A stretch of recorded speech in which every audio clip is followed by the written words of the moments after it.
স্বাধীনতা দিবসে মসজিদে বঙ্গবন্ধুর জন্য দোয়া চেয়ে বিপাকে উপসচিব, বিতর্ক এড়াতে ওএসডি। বিস্তারিত দেখুন অগ্রযাত্রার ডেস্ক রিপোর্টে। মহান স্বাধীনতা ও জাতীয় দিবস উপলক্ষে মসজিদে জাতির পিতা বঙ্গবন্ধু শেখ মুজিবুর রহমানের আত্মার মাগফিরাত কামনায় বিশেষ দোয়ার আহ্বান জানিয়ে বিতর্কে জড়িয়েছেন গাজীপুর সিটি কর্পোরেশনের সচিব নমিতা দে।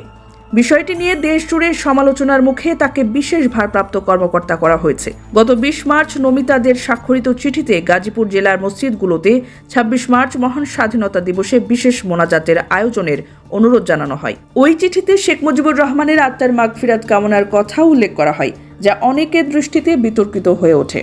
চিঠিতে বলা হয়, আগামী 26 মার্চ মহান স্বাধীনতা ও জাতীয় দিবস 2025।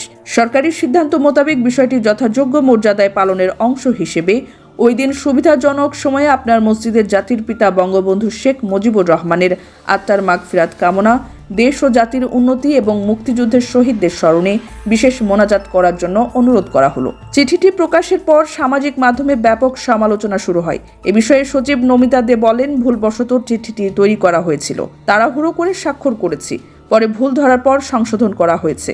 সবাইকে বিষয়টি ক্ষমাসুন্দর দৃষ্টিতে দেখার অনুরোধ জানাচ্ছি। গাজীপুর সিটি কর্পোরেশন সূত্র জানায়, নমিতা দে দীর্ঘদিন ধরে সিটি কর্পোরেশনে কর্মরত আছেন। এর আগে তিনি সম্পত্তি কর্মকর্তা হিসেবে দায়িত্ব পালন করেছেন। আওয়ামী লীগের সাবেক ও বর্তমান মেয়র সহ শীর্ষ নেতাদের সঙ্গে তার ঘনিষ্ঠতা রয়েছে বলেও জানা গেছে। এই ঘটনার পর আজ মঙ্গলবার জনপ্রশাসন মন্ত্রণালয়ের যুগ্ম সচিব আবু হায়াত রফিক স্বাক্ষরিত এক প্রজ্ঞাপনে নমিতা দেকে গাজীপুর সিটি কর্পোরেশন থেকে প্রত্যাহার করে ওএসডি করা হয়। এছাড়া সংশ্লিষ্ট প্রশাসনিক কর্মকর্তা হামিদা খাতুনের বিরুদ্ধেও ব্যবস্থা নেওয়ার প্রক্রিয়া চলছে বলে জানিয়েছেন সিটি কর্পোরেশনের প্রধান নির্বাহী কর্মকর্তা আব্দুল লতিফ খান।